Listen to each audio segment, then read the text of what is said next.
오늘 하나님 말씀 고린도전서 8장 1절부터 13절의 말씀. 고린도전서 8장 1절부터 13절의 말씀입니다. 우상의 제물에 대하여는 우리가 다 지식이 있는 줄을 아나 지식은 교만하게 하며 사랑은 덕을 세우나니 만일 누구든지 무엇을 아는 줄로 생각하면 아직도 마땅히 알 것을 알지 못하는 것이요 또 누구든지 하나님을 사랑하면 이 사람은 하나님의 아시는 바 되었느니라. 그러므로 우상의 제물을 먹는 일에 대하여는 우리가 우상은 세상에 아무것도 아니며 또한 하나님은 한 분밖에 없는 줄 아노라. 비록 하늘에나 땅에나 신이라 칭하는 자가 있어 많은 신과 많은 주가 있으나 그러나 우리에게는 한 하나님 곧 아버지가 계시니 만물이 그에게서 났고 우리도 그를 위하며 또한 한 주 예수 그리스도께서 계시니 만물이 그로 말미암고 우리도 그로 말미암았느니라. 그러나 이 지식은 사람마다 가지지 못하여 어떤 이들은 지금까지 우상에 대한 습관이 있어 우상의 제물로 알고 먹는 거로 그들의 양심이 약하여지고 더러워지느니라. 식물은 우리를 하나님 앞에 세우지 못하나니 우리가 먹지 아니하여도 부족함이 없고 먹어도 풍성함이 없으리라. 그런즉 너희 자유함이 약한 자들에게 거치는 것이 되지 않도록 조심하라. 지식 있는 내가 우상의 집에 앉아 먹는 것을 누구든지 보면 그 약한 자의 양심이 담력을 얻어 어찌 우상의 제물을 먹게 되지 않겠느냐. 그러면 내 지식으로 그 약한 자가 멸망하나니 그는 그리스도께서 위하여 죽으신 형제라. 이같이 너희가 형제에게 죄를 지어 그 약한 양심을 상하게 하는 것이 곧 그리스도에게 죄를 짓는 것이니라. 그러므로 만일 식물이 내 형제로 실족해 하면 나는 영원히 고기를 먹지 아니하여 내 형제를 실족지 않게 하리라. 아멘. 할렐루야. 할렐루야. 우리 하나님 참 좋으신 하나님이십니다.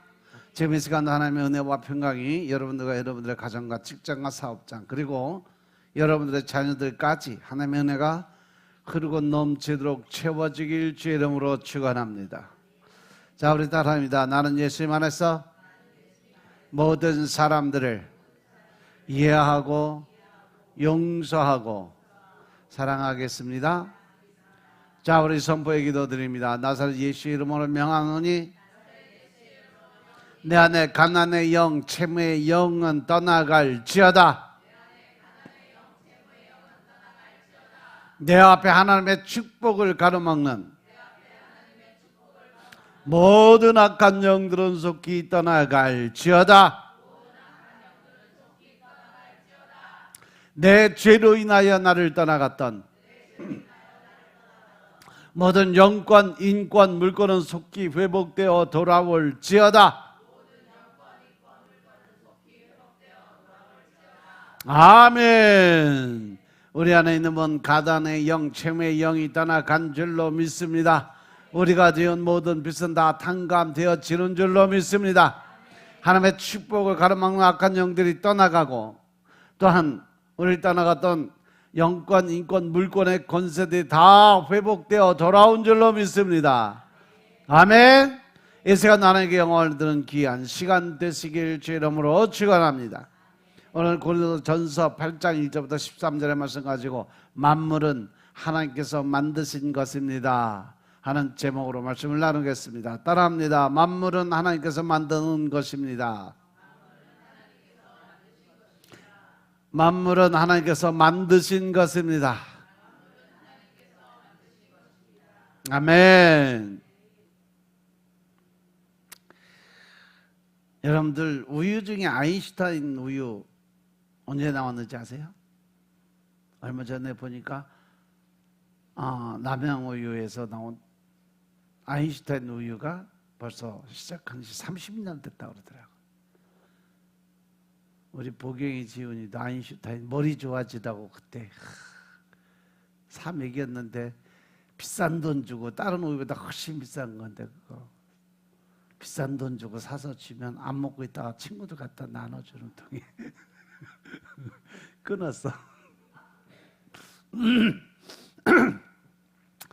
1994년도부터 지금까지 남양우에서 판매한 아인슈타인 우유라는 것이 있어요.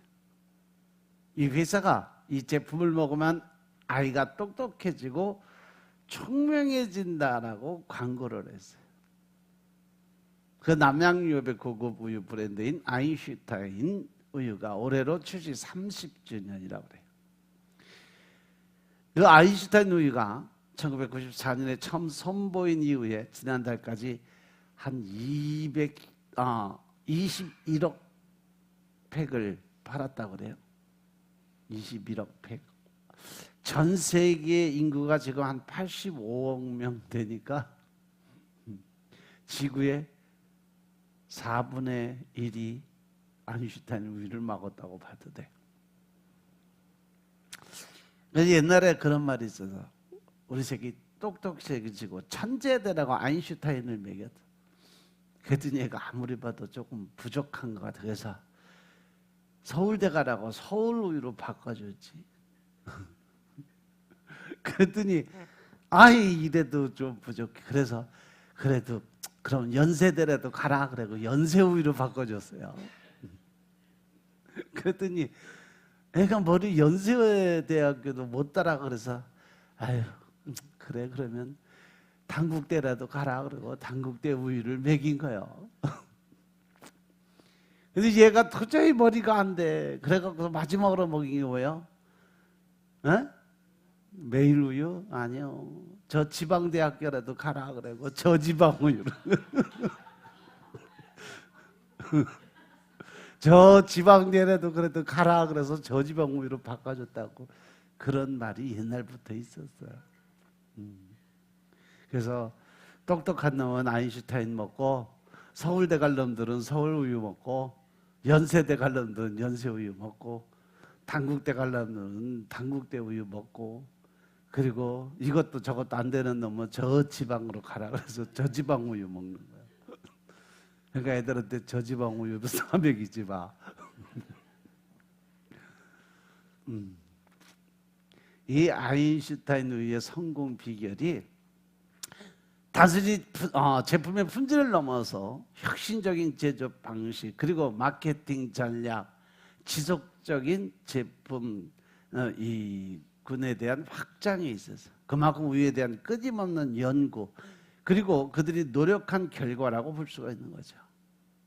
아인슈타인 우유가 DHA 두뇌 구성 성분이 함유되어 있다는 게 가장 특징적이에요. 우유 안에 이 두뇌 구성 성분 DHA가 포함이 되어 있다는 거예요. 어류에서 추출한 오메가3 지방산인 DHA를 인공적으로 첨가하는 다른 DHA 우유와는 달리 남양유업은 젖소에게 아예 우유 빼기 전에 소에게 특산 사료를 먹여서 DHA가 함유된 원유를 생산했다고 해요. 이러한 접근이 유엔사나 기관인 세계 식량 농업기구 FAO에도 주목을 받게 됐죠. 세계적인 과학자 이 알베르트 아인슈타인을 브랜드명으로 잡은 인점도 아주 주목을 끌었어요. 우리나라의 엄마들의 가장 큰 게 뭐예요? 학구열이에요. 자식들을 공부시키는 거. 그것으로 인해서 DHA 이 두뇌 구성 성분이 담긴 우유의 등장은 학부모와 학생들의 관심을 사로잡기에 충분했다는 거죠. 남양유업이 출시 초기에 20개의 판촉팀을 조직해서 전 수도권의 1000여 개 중고등학교 주변에 대규모 시음회를 개척하면서 학생층을 타겟으로 판촉 활동을 시작을 했다고 그래요. 이 같은 마케팅 전략으로 해서 당시 중고생을 대상으로 실시한 설문조사에서 아인슈타인 우유의 최초의 인지도, 우유가 활성화되기도 전에 벌써 아이들이 가장 좋아하는 거의 43%, 50%에 육박하는 프로테이지를 남겼다고 그래요. 하루 평균 판매량이 출시 초기에 8만 개에서 3년 만에 85만 개로 10배를 넘게 증가를 했어요. 그리고 특이한 점은 아인슈타인 우유는 전용 목장에서만 생산해야 된다고 그래요. 이 목장들은 일반 목장과 다르게 젖소의 건강 상태와 사료, 위생 환경까지 아주 철저하게 관리해서 원유의 품질을 유지하고 있다고 그래요. 32가지의 항목, 까다로운 검사를 통해서 검증된 원유만이 아인슈타인 브랜드로 출시된다고 그래요. 엄격한 관리 기준은 일반 유기농 원유의 20가지 검사 항목과 비교해도 더욱 까다롭게 그것을 만들었다고 그래요. 이 30년 역사를 지닌 아인슈타인 우유가 앞으로 프리미엄 우유 시장에서 지속적인 성장을 이어갈 것으로 예상을 한다고 그래요.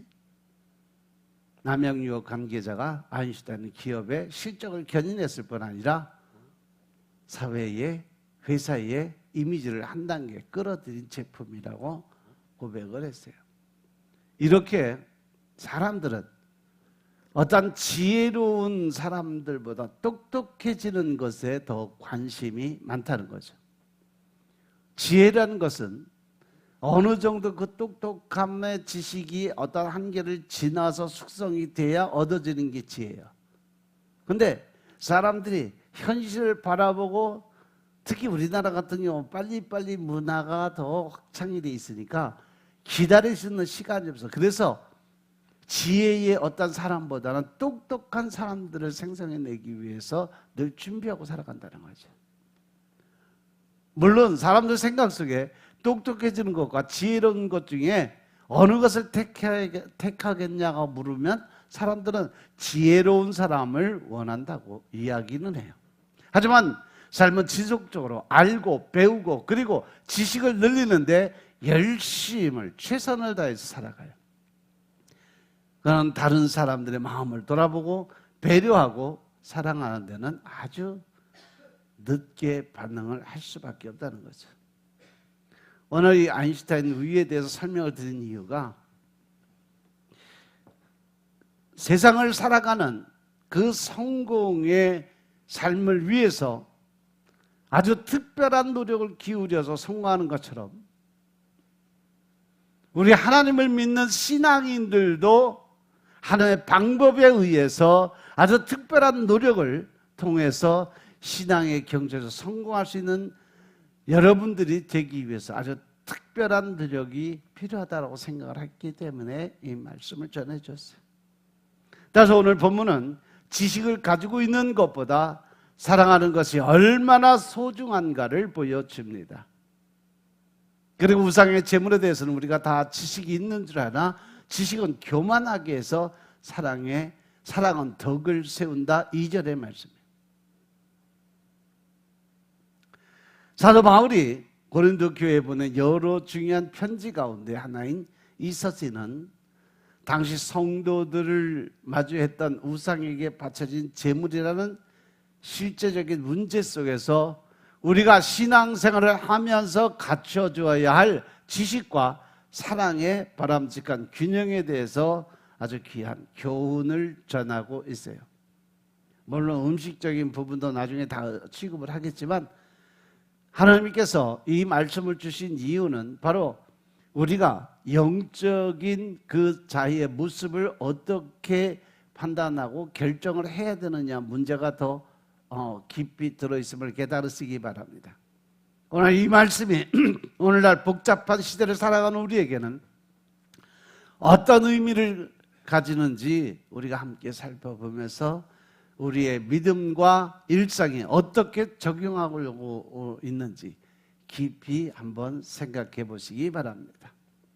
고린도 교회 이야기와 그 시대의 모습을 살펴보면 고린도 교회가 자리 잡았던 고린도라는 도시는 다채로운 문화와 종교가 뒤섞이는 그러한 지방이었어요.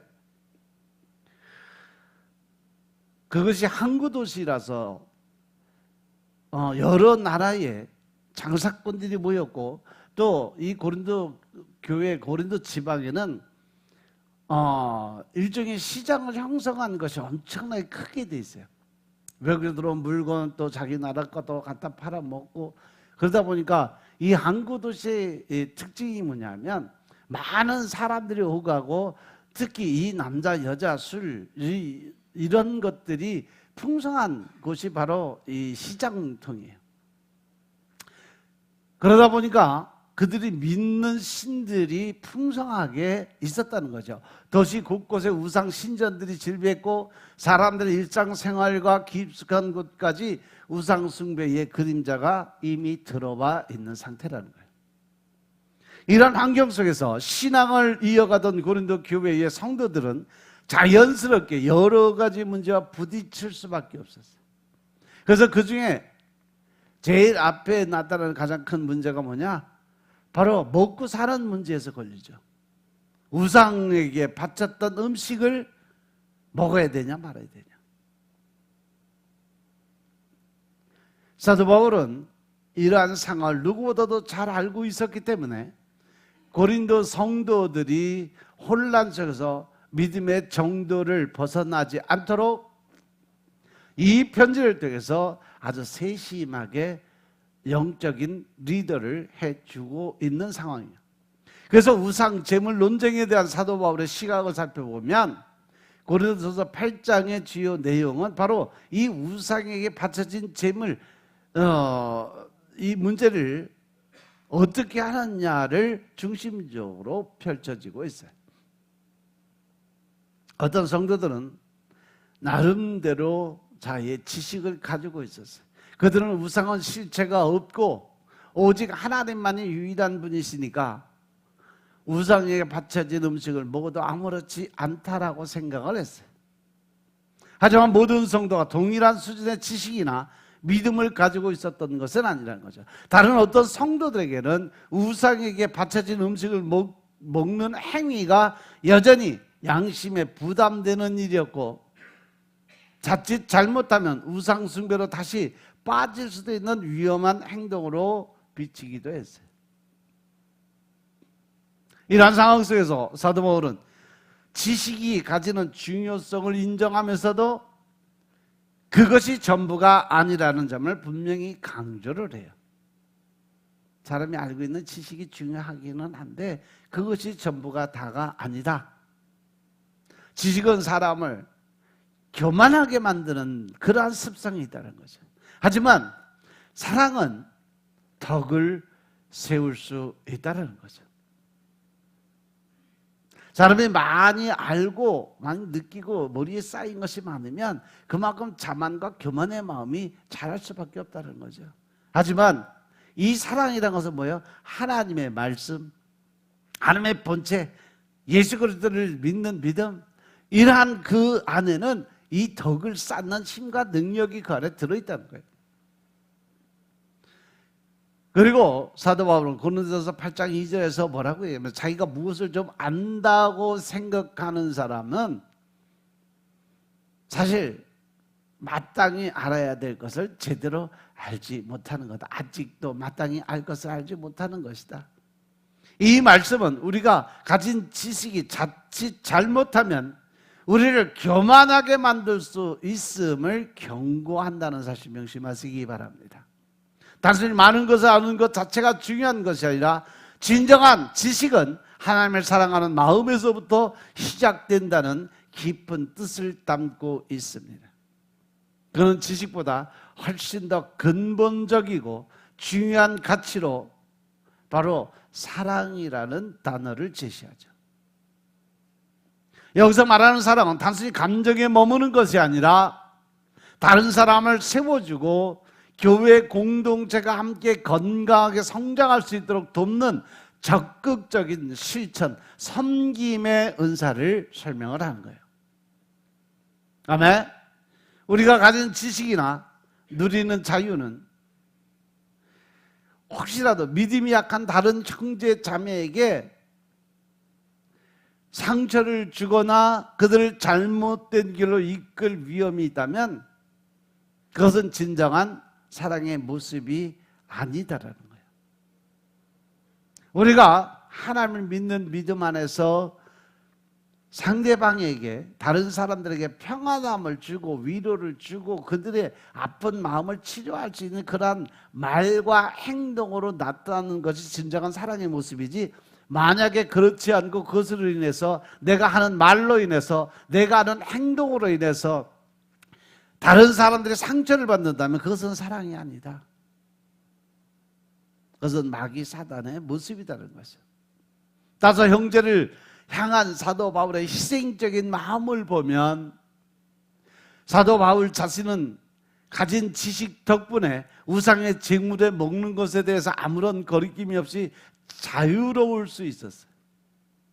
그럼에도 불구하고 그는 그 믿음이 연약한 형제를 실족케 하는 것, 즉 넘어지게 하거나 아니면 죄를 짓게 만들거나 다시 그 두려움과 근심 걱정으로 인해서 우상에게 다시 돌아가는 그러한 죄를 짓게 만드는 것, 그것을 하지 않기 위해서 기꺼이 자신이 가진 그 자유를 내려놓겠다라고 선언을 하는 거죠. 즉 내가 다시는 고기를 먹지 않겠다.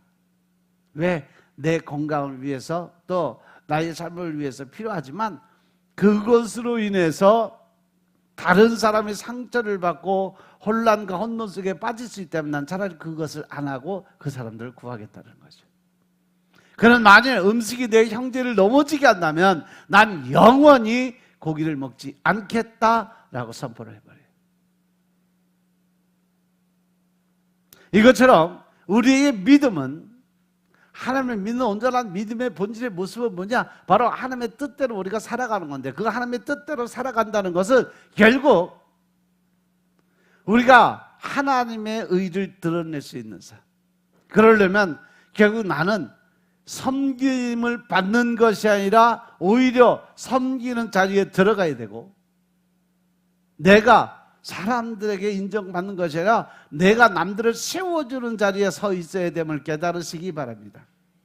왜냐하면 내 형제를 넘어지게 하지 않기 위해서 우리는 단호하게 결정을 하고 사랑이 지식이나 개인의 어떤 자유보다 얼마나 우선되어야 되는지 자신의 삶으로 직접 보여주고 있었다는 얘기죠. 이것은 자신의 신앙적 자유나 권리보다 다른 사람에 대한 깊은 배려와 책임감을 훨씬 더 소중하게 여겼다는 것을 볼 수가 있습니다. 즉 사도 바울의 삶은 자신의 어떤 삶을 나타내고 자기의 생각을, 자기의 뜻을 세우는 그런 삶이 아니라 오히려 하나님의 방법으로 나를 죽이고 내 자아를 내려놓고 다른 사람들을 위해서, 그들을 세워주기 위해서, 그들이 올바른 길을 걷게 만들기 위해서 모든 것을 포기한 삶을 살았다는 거죠. 그래서 오늘날 이 말씀이 우리에게 주는 메시지는 바로 사랑으로 공동체를 세우는 삶을 살아가야 된다라는 것을 전제적으로 말씀하고 계심을 깨달으시기 바랍니다. 이 고린도전서 8장의 말씀은 2000년이란 긴 세월을 넘어서 지금 이 시대를 살아가는 우리에게도 여전히 큰 울림과 같은 도전을 줘요. 우리는 살면서 때때로 내가 알고 있는 올바른 지식이나 나의 신앙적 자유를 앞세우면서 다른 사람의 부족함을 비판하거나 그들에게 상처를 줄 때가 너무 많이 있어요. 내 생각과 맞지 않는다고 해서, 내 마음대로 되지 않는다고 해서 남을 미워하고 증오하고 가슴속에 갈고리 탁 걸어가고 절대로 놓지 않는 그런 못된 습관들, 이것은 하나님이 기뻐하지 않는 모습인 것을 깨달으시기 바랍니다. 특히 인터넷이나 SNS나 같은 공간에서 자신의 생각을 거침없이 표현하면서 상대방에게 무례하게 대하거나 쉽게 판단하고 정죄하는 모습, 그래서 그들에게 상처를 주고 그것에 대해서 그 영혼이 죽게 만드는 것을 우리가 흔히 볼 수가 있어요. 하지만 고린도서 8장의 말씀을 보면 바로 그런 우리들에게 하나님은 진지하게 묻습니다. 내가 아는 그 지식이나 마음껏 누리는 그 자유가 다른 사람에게도 그만큼 덕이 되고 있느냐고 질문을 하십니다. 너의 평안함이, 너의 즐거움이, 너의 기쁨이 다른 사람들의 평안이 되고 기쁨이 되고 즐거움이 되고 있느냐는 반문이죠. 너의 말과 행동은 사랑으로 공동체를 건강하게 세우는 데 쓰고 있느냐라고 질문하는 거죠. 여러분들 말 한마디가, 여러분들의 행동 하나하나가 다른 사람들로 인해서 모범이 될 수 있는 말과 행동으로 살아가고 있느냐는 거죠. 이 말씀은 우리가 각자의 자신의 지식이나 자유를 주장하기에 앞서 먼저 하나님의 마음, 즉 사랑의 마음으로 다른 사람의 상황과 마음을 깊이 헤아리고 배려해야 된다는 것을 가르쳐 주고 있습니다. 이것이 바로 예수 그리스도의 삶이었고 하나님의 방법의 삶이었고 하나님이 계획하시는 삶이었음을 깨달으시기 바랍니다. 그래서 우리가 서로 다른 것을 인정하고 존중해주며 믿음이 연약한 지체를 넓은 마음으로 품어주고 더 나아가서 무엇보다도 사랑으로 서로가 서로를 협력해서 이루어져 갈 때 비로소 건강하고 아름다운 신앙 공동체를 함께 만들어 갈 수 있음을 믿으시기 바랍니다.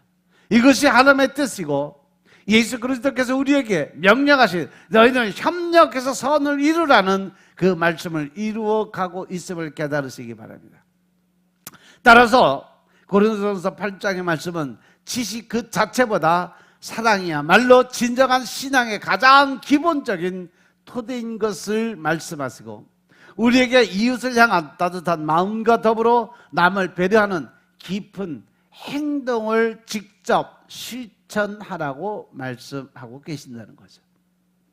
이 말씀은 또한 우리가 가진 신앙의 자유를 어떤 기준으로 어떻게 사용할 것인지 그리고 그 사용이 다른 사람에게 어떠한 영향을 미칠 것인지 한번 돌아보라고 인도해 주는 말씀이에요.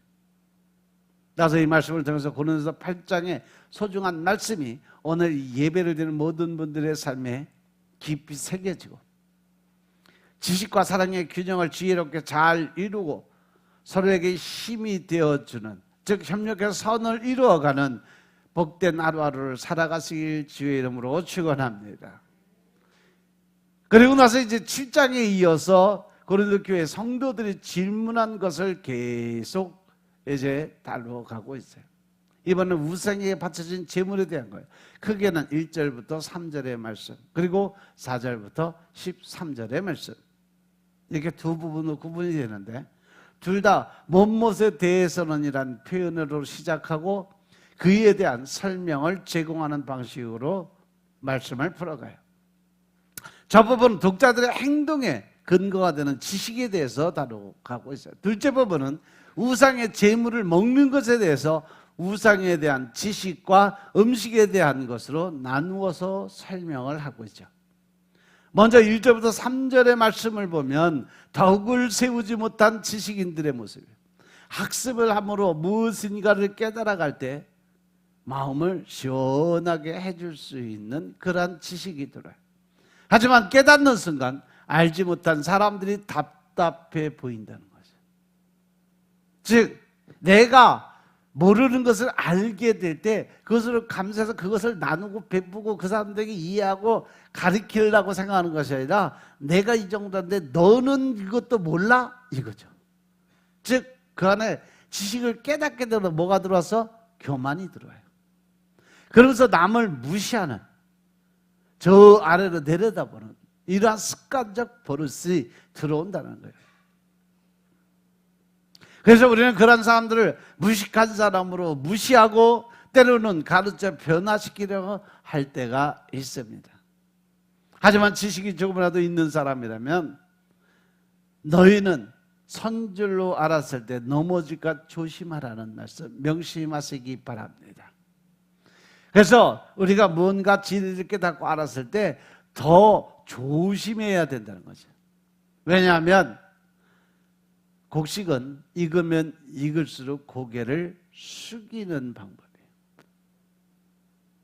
그래서 1절부터 3절의 말씀을 보면 우상의 제물에 대해서 우리가 다 지식이 있는 줄 알지만 지식은 교만하게 하고 사랑은 덕을 세우지만 만일 누구들이 무엇을 아는 줄로 생각하면 아직도 마땅히 알지 못하는 것이고 누구들이 하나님을 사랑하면 그 사람은 하나님도 알아준다. 이 말씀, 이 3절의 말씀을 가만히 보면 누구든지 하나님을 사랑하면 즉 하나님의 말씀의 뜻대로 삶을 살아가고 하나님의 방법으로 살아간다면 이 사람은 하나님도 그 사람에 대해서 책임감을 주신다는 거죠. 고린도 교회에서 사도 바울에게 문의한 또 다른 문제는 우상의 제물인 것 같습니다. 교회 안에서 우상의 제물에 대해서 먹을 수 있다는 입장과 먹을 수 없다는 입장이 갈등을 빚고 살아가게 되면 그래요. 아마 지금 여기도 그럴걸. 여기도 우상의 제물을 먹어야 된다, 먹지 말아야 된다, 먹어도 된다, 안 된다. 두 파로 나눠져 있을 거예요. 그죠? 근데 우리 교회는 몰라. 제가 하도 그냥 먹어도 된다라고 가르쳐놨기 때문에 본질은 알아. 먼저 우상의 제물에 대한 문제 제기에 답을 합니다. 사도 바울은 무엇에 대해서 통해 성도들의 질문에 계속 답을 하죠. 이번에는 우상의 제물에 대해서요. 사도 바울의 관심은 제물이 아니라 그것을 대하는 사람들의 마음에 그 태도에 집중을 해서 설명을 해주고 있는 거죠. 먼저 우리로 우상 제물을 먹는 사람들이 소유한 지식을 언급합니다. 우리는 다 지식을 가지고 있는 줄을 안다.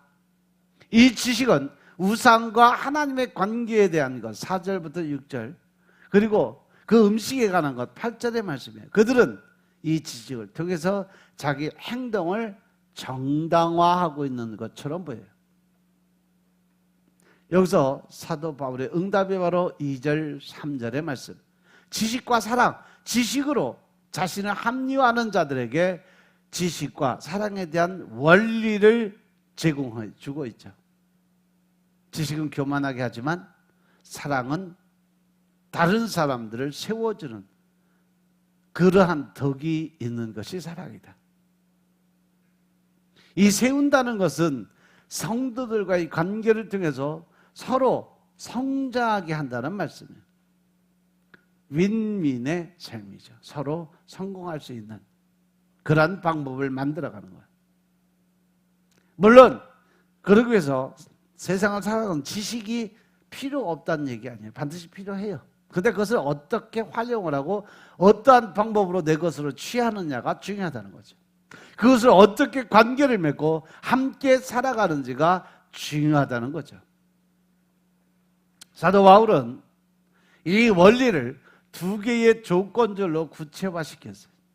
만일 누가 무엇을 안다고 생각한다면 그는 마땅히 알아야 될 것을 아직 모르는 것이다.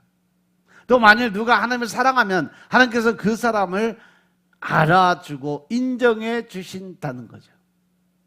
여기서 두 가지 요소가 나와요. 첫째는 진리와 사랑과의 연관성, 두 번째는 자신과 하나님의 대조적인 모습이죠. 하나님을 안다고 스스로 만족하는 지식은 의미가 없습니다. 하나님을 알 뿐 아니라 하나님께서 알아주시는 관계 요소가 포함이 되어야 되고 그 관계는 서로 사랑으로 나타나야 되기 때문에 그렇습니다. 왜냐하면 하나님은 곧 사랑이고 예수님은 곧 사랑이었기 때문에 그래요. 우리를 사랑했기 때문에 대신 죽을 수 있었고 우리를 사랑했기 때문에 대신 고통과 고난을 받을 수도 있었다는 거죠. 믿으시면 아멘 합시다. 그래서 우리가 다른 사람을 위해서 대신 고난을 받고 다른 사람을 위해서 대신 고통의 자리에 설 수 있다는 것은 그것 내가 누구처럼 사랑하는 거다? 예수님처럼. 믿으시면 아멘 합시다. 바로 이 사도 바울의 모습이 그 예수님처럼 대신 아파하고 대신 고통스러워하고 대신 이 옥에 갇히고 대신 죽는 자리에 들어섰음을 깨달으시기 바랍니다. 그 사랑은 하나님을 사랑하는 수직적인 그 차원과 하나님이 귀히 여기는 사람을 향한 수평적 차원이 있어요. 따라서 얕은 지식으로 자신의 행동을 합리화하는 것은 하나님의 방법이 아니다. 그것은 하나님과 사람을 향한 적절한 관계를 표현한 사랑으로 연결되는지 우선적으로 바라볼 수 있어야 된다는 거죠. 내가 이 말을 함으로, 이 행동을 함으로 다른 사람들이 나를 통해서 그 안에서 예수 그리스도의 향기를 맡거나 아니면 예수 그리스도의 그 모습을 볼 수 있는 거라면 그것이 진정한 하나님의 뜻이고 방법이다. 하지만 나의 말과 행동을 통해서 다른 사람의 상처를 받고 손가락질하고 아파한다면 그것은 하나님의 방법이 아니다. 그건 마귀 새끼가 조종하는 사단의 삶이었다라는 거죠. 그리고 4절에서 6절을 보시면 구체적인 구원의 방법에 대해서 설명을 해줍니다. 사람들은 자신이 가진 지식이 올바르고 선한 방법으로 행한다라고 할 수 있어요. 하지만 그 일로 인해서 연약한 성도에게 악한 영향을 끼칠 수도 있다는 거죠. 그들에게 선한 양심을 심어주기보다 더러워질 수 있는 영향이라면 더욱더 조심하고 행동을 삼가해야 될 줄로 믿으시기 바랍니다. 그래서 고린도서 8장 4절부터 6절의 말씀 보면 우상의 제물을 먹는 것과 그 행위자에 대한 구체적인 권면과 교정을 시작을 합니다. 역시 우상 제물을 먹는 자들이 소유한 지식을 인용하면서 시작을 해요. 우상은 세상에서 아무것도 아니고 오직 진정한 참 신은 하나님 한 분밖에 없다는 거죠. 이 말씀은 신명기 6장 4절 5절에 근거해서 모든 유대 기독교인이 공유하고 있는 그러한 공적인 법. 신명기 6장 4절 5절 말씀 한번 보겠습니다. 여기에 첫 마디가 뭐냐? 바로 쉐마예요. 이스라엘아 들으라. 우리 하나님 여호와는 오직 하나인 여호와시니 너는 마음을 다하고 성품을 다하고 힘을 다하여 내 하나님 여호와를 사랑하라. 아멘. 할렐루야. 바로 이 쉐마의 문장. 이스라엘아 들으라. 들으라 이스라엘이여. 우리 하나님 여호와는 오직 하나인 여호와다. 신명기 6장 4절 5절의 말씀을 깊이 묵상할수록 우리는 하나님을 어떻게 사랑해야 되는가에 대한 부담보다는 하나님께서 우리를 얼마나 사랑하셨는지를 이 문장 안에서 깨달아야 될 줄로 깨달으시기 바랍니다. 이 말씀은 우리가 하나님을 사랑해야 한다는 명령이라기보다는 하나님께서 우리를 먼저 어떻게 사랑하셨는지를 보여주는 그런 말씀입니다. 4절에서 이스라엘들아 우리 하나님 여호와는 오직 하나님 여호와시니 라고 말씀해요. 먼저 들으라는 말씀은 우리가 순종할 방향을 제시할 뿐 아니라 더 나아가서 하나님이야말로 우리의 부르짖음과 간구를 들으시는 분이라는 것을 역설적으로 설명하고 있음을 깨달으시기 바랍니다. 또한 여호와라는 이름은 이스라엘을 애굽의 노예살에서 건지신 구원자 하나님이심을 강조하죠. 오직 유일한 여호와라는 표현은 하나님이 유일한 신이심과 동시에 이스라엘을 구원하실 유일한 분임을 나타내고 있는 거죠. 따라서 이 말씀을 통해서 하나님께서 우리를 반드시 구원하신다는 사랑을 더욱더 의지하게 되는 거예요. 그래서 5절에서 너는 마음을 다하고 뜻을 다하고 힘을 다해서 내 하나님 여호와를 사랑하라고 하셨어요. 우리가 어떻게 온 마음과 뜻과 힘을 다해서 하나님을 사랑할 수 있을지 걱정부터 되지만 이 말씀을 묵상할수록 하나님이 먼저 우리를 그렇게 사랑하시고 계셨다는 것을 볼 수가 있어요. 이것을 깨달아야 진정한 너는 마음을 다하고 뜻을 다하고 힘을 다해 내 하나님 여호와를 사랑하라는 그러한 의미를 깨닫게 되는 거예요. 하나님은 우리를 향해서 온 마음을 다하고 뜻을 다하고 하나님 가진 모든 것을 다 통해서 우리를 사랑해 주셨음을 반대로 역설적으로 좀 설명하고 있음을 깨달으시기 바랍니다. 아멘. 광야 40년 동안 이스라엘의 불순종에도 불구하고 하나님은 포기하지 않았어요. 끝까지 돌아봐 주시고 가나안 땅까지 인도해 주셨음을 믿으시기 바랍니다. 하나님은 온 마음과 뜻과 힘을 내서 자기 백성을 사랑한 모습을 직접 보여주신 것입니다.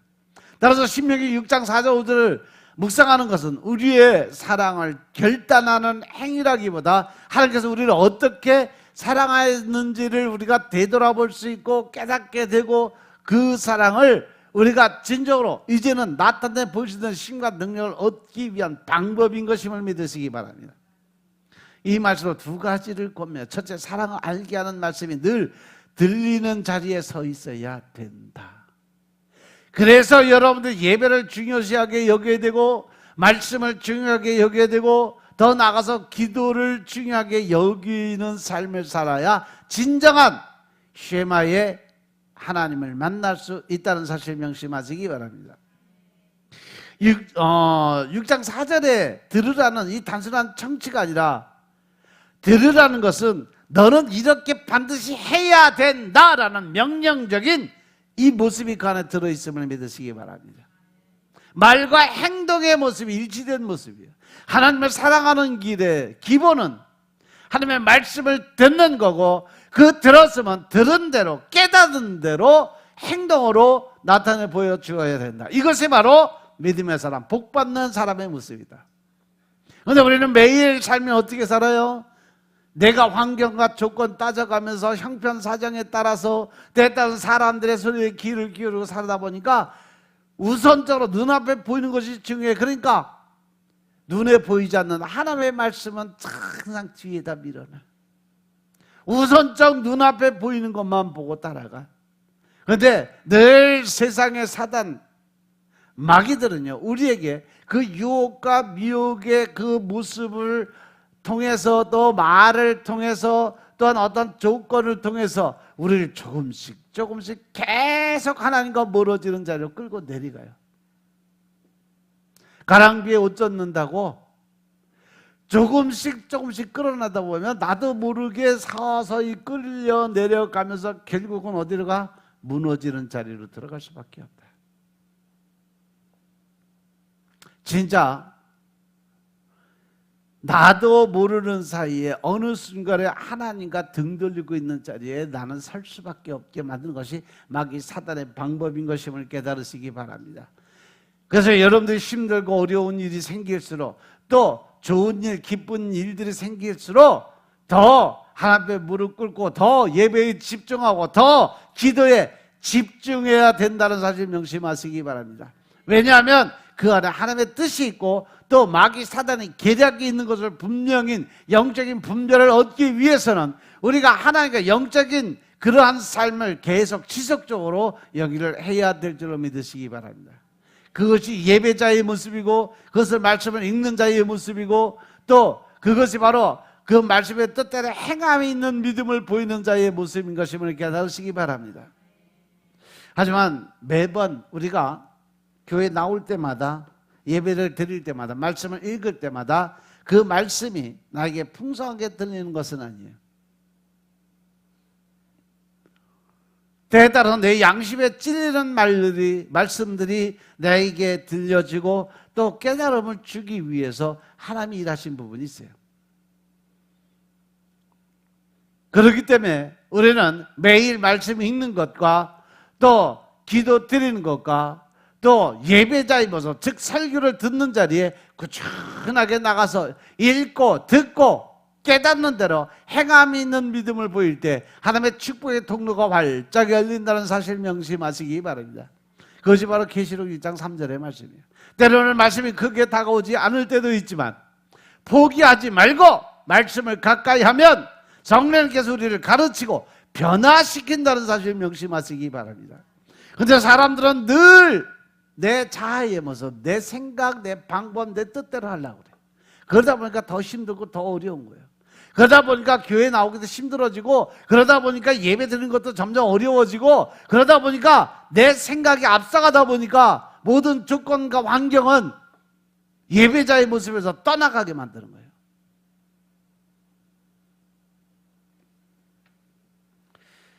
따라서 우리가 가장 기본적으로 지켜야 될 것은 하나님의 복받는 비결, 성경에 나와 있는 그 많은 축복의 통로가 항상 말씀과 기도와 행함이 있는 믿음에서 비롯된다는 사실을 늘 명심하시기 바랍니다. 아멘.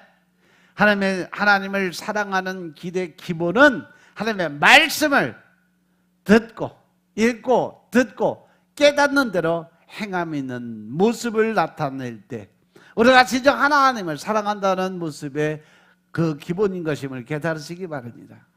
아멘.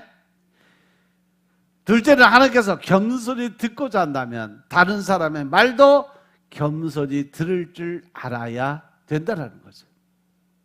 잠언 12장 1절의 말씀은 미련한 자는 자기 행위를 바른 줄로 여기나 지혜로운 자는 권고를 듣는다고 그랬어요. 미련한 자, 즉 자만과 교만이 흘러 넘치는 사람은 자기가 하는 것은 내 말은 무조건 옳아, 내 생각이 맞아, 다른 사람 생각은 필요 없어, 다 틀려. 하지만 지혜로운 자는 그 다른 사람들의 권고를 듣는 사람이라는 거죠. 하나님을 경외하는 사람은 자기의 생각을 의존하지 않고 더 나아가서 다른 사람의 말을 경청할 줄 아는 사람이다. 믿습니까? 성경을 읽고 듣는 자리뿐 아니라 일상에서도 하나님께서 우리를 가르치시고 인도하신다는 믿음을 가지고 다른 사람의 말을 듣는 습관을 가지시길 주의 이름으로 축원합니다. 비록 상대방의 말이 내 생각과 맞지 않고 인정할 수는 없지만 이해가 될 수 없더라도 하나님께서 그 사람을 통해서 내게 가르쳐 주실 것이 있다는 믿음을 가지고 여러분들의 닫혀진 기도를 활짝 여시기 바랍니다. 그렇게 할 때 우리는 하나님께서 주시는 소중한 가르침을 놓치지 않고 상대방의 존중과 사랑을 실천할 수 있다는 사실이죠. 결국 신명기 6장 4절 5절 말씀은 우리가 하나님을 어떻게 사랑해야 하는지 명령하시는 그 말씀 그 이상으로 하나님께서 우리를 얼마나 사랑하고 계시는지를 깊이 깨닫게 하는 말씀이다. 그 사랑을 더욱 알아갈 때 우리의 신앙과 삶이 변화될 수 있다는 거죠. 모든 상황과 대화에서 하나님께 듣고 배우는 마음과 하나님을 사랑하는 마음으로 서로를 그리고 다른 누군가를 존중과 진심, 관심으로 경청하시기 바랍니다. 이때마다 하나님의 가르쳐 주시는 것을 깨닫고 배우고 거룩한 성장을 이뤄가는 하나님의 자녀들이 다 되시길 주님으로 축원합니다. 사도 바울은 그들의 지식에 문제가 있다고 말하지 않아요. 오히려 왜냐하면 이라는 접속사로 그들의 지식이 옳다는 것을 보여줍니다. 하늘에나 땅에나 신과 주로 불리는 많은 존재들이 있지만 신자인 우리에겐 오직 한 분 곧 아버지가 계실 뿐이라는 거죠. 5절의 말씀입니다. 하나님은 창조주고 사람은 하나님을 위해 존재하는 거다. 또한 한 주 예수 메시아가 계신다는 거죠. 성도들은 하나님의 창조의 통로고 그분을 통해서 존재할 수 있다는 거예요. 우상은 사람이 만들었거나 섬기는 것이지만 하나님이신 예수님은 사람과 우상에 비할 수 없는 절대다자여 창조주이십니다. 따라서 이것은 사도 바울과 우상 제물 먹는 자들이 공유하는 진리, 즉 절대 불변의 진리가 된다는 거죠. 하지만 이와 관련해서 두 가지 문제가 있어요. 첫째는 모든 사람이 그 지식을 소유하지 않았다는 점이고, 둘째는 그 지식을 소유한 자들이 다른 사람을 향한 긍정적 관계 표현을 하지 않는다는 점. 이것이 바로 8절부터 13절의 말씀이에요. 그리고 구체적인 겉면에서 문제 상황들과 사도 바울의 겉면을 보면 7절부터 13절의 말씀을 보면 하나님께서 성도들에게 예수 그리스도를 통한 자유를 주셨어요. 그러나 그 자유를 통해 안식을 얻어야 돼. 높은 수준의 지식으로 사당이 없는 자유를 정당화하기보다 연약한 지체들이 깨달을 때까지 절제하는 자유를 보이는 것이 복음에 해당하는 합당한 태도라는 거죠. 이 고린도서 8장 7절부터 13절의 말씀처럼 사도 바울은 우상의 제물을 먹는 일은 자유로운 일이라고 말을 해요. 단순히 우상의 제물을 먹을 것인지 말 것인지 문제가 아니라 우상의 실체가 무엇이고 하나님이 누구신지에 대한 근본적인 질문에 대답하는 데서부터 시작을 하죠. 먼저 문제 상황이에요. 즉 지식을 소유하지 못한 사람들, 지식과 관련한 첫 번째 문제 상황, 그 지식을 소유하지 못한 자가 교인 중에 있어요. 초신자나 진리를 잘 모르는 그런 사람들이죠. 그들은 우상은 없고 오직 하나님, 예수님만이 참 신인 것을 깊이 이해하지 못한 사람들, 여전히 예수를 믿기 이전에 이해와 습관에 따라 고기를 우상에게 바쳐진 것으로 이해를 해요.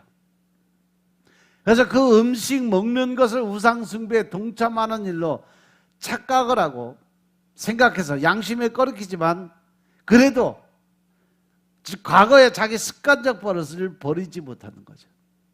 마치 우리 문화에서 조상에게 제사를 한 후에 음복하는 것을 귀신에게 바친 제물을 먹는 일로 생각해서 참여하는 것과 비슷하다는 거죠.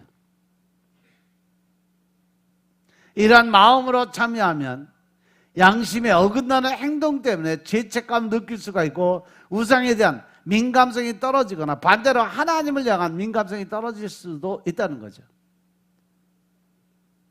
이것은 마음의 양심이 늘리면 결국 하나님이 떠나는, 즉 배교하는 가능성도 충분히 있다는 거죠. 그리고 8절 음식에 대한 고린도 교회들의 이해를 보면 지식과 관련한 두 번째 문제 상황이죠. 우상 신전에서 음식을 먹음으로 지식이 없는 사람들을 힘들게 하는 경우, 사도 바울은 음식에 대한 그들의 말을 인용함으로 시작을 합니다. 음식은 우리를 하나님 앞에 세우지 못하나니. 할렐루야. 우리가 먹는다고 해서 더 못 사는 것도 아니고 먹는다고 해서 더 잘 사는 것도 아니다. 음식이 이 성도들을 하나님의 심판대 앞에 서게 하지 않는다는 주장. 음식을 먹고 마시는 것에 대해서 하나님이 절대 심판할 일이다. 왜? 그 모든 음식은 다 누구 것이다? 하나님 것이다. 또한 음식을 먹어도 그만, 안 먹어도 그만이라는 거죠. 즉 음식은 자신의 영적 상대와 관계가 없습니다. 그들은 그렇게 음식에 대한 또 다른 지식을 통해 자신의 행동을 정당화하고 우상 신전에서 만찬에 참여를 합니다. 하지만 사도 바울은 그들의 그 권리가 약한 자들이 걸려 넘어지게 하는 원인이 되지 않도록 조심하라고 이야기를 합니다. 약한 자들이라는 우상과 하나님에 대한 지식이 없는 자들, 우상 제물을 먹는 자들은 두 가지 근거로 자기 행위를 정당화합니다. 우상에 대한 지식과 음식에 대한 지식. 하지만 그들은 자기 행위가 다른 이 성도들 신앙의 장애가 될 수 있음을 인지하지 못했다는 거죠. 하나님의 사랑으로 섬기고 헌신하는 그 과정이 없어졌다는 거예요. 사도 바울은 그 구체적으로 그 모습을 10절부터 12절에서 이야기를 부연 설명합니다. 그들은 우상은 없는 것이라는 지식에 근거해서 우상 신전에서 음식을 먹습니다. 우상 신전에서 열리는 사회 유력 인사가 주최한 만찬에 참여해서 세상 사람들과 사회적, 정치적 교제를 유지하려는 그러한 의도죠. 또한 음식 자체는 신앙에 영향을 주지 않기 때문에 문제가 없다고 믿고 그렇게 합니다. 우상 신전 만찬에 참여한 교인들은 사회와 교회에서 어느 정도의 위치와 영향력이 있는 사람들이에요. 지식이 없는 믿음, 약한 신자들은 그들로 인해서 좋지 않은 영향을 받게 된다는 거죠. 사도 바울이 바로 내가 그 사람들 그렇게 상처받고 그 사람들 시험에 빠지고 어렵게 된다면 난 차라리 고기 안 먹겠다, 이 말을 그래서 내가 고기를 안 먹어서도 나는 그들을 세워주겠다는 고백을 드리는 거예요. 초신자들은 믿음이 좋다고 여기는 사람들의 모습을 볼 수밖에 없고 그 사람들이 사회에서도 영향력이 있으면 당연히 하나의 본으로 생각할 수 있어요. 자기 생각에 본이 되는 사람들이 그렇게 하면 자연스럽게 그 사람도 따라가게 돼 있어요. 어린 아이들 보세요. 어른들 따라가는 건 둘째치고 걔들이 습관적으로 보고 듣고 배우는 건 누구한테 배워? 바로 그 위에 언니들, 오빠들, 누나들. 그들이 하는 모습을 보고 그대로 따라해요. 이게 습관적 버릇이라는 거예요. 그런데 교회에서 신앙생활하는 사람도 나이가 아무리 많든 뭐 적든 상관없이 하나님 집에 처음 나서 그런 애기요. 어린아이 신앙이라고. 믿으시면 아멘 합시다. 근데 그 사람이 누굴 보고 배우느냐? 그 사람은 인도하는 사람, 전도한 사람. 그 사람의 모습, 말, 행동 그대로 따라가요. 그래서 여러분 영적 리더자에 있으면 그만큼 먼저 내려놓음이 필요하고 섬기는 자세가 필요하고 그들 앞에서 행동하고 말하는 것에 조심성이 반드시 필요하다는 사실 명심하시기 바랍니다. 아멘.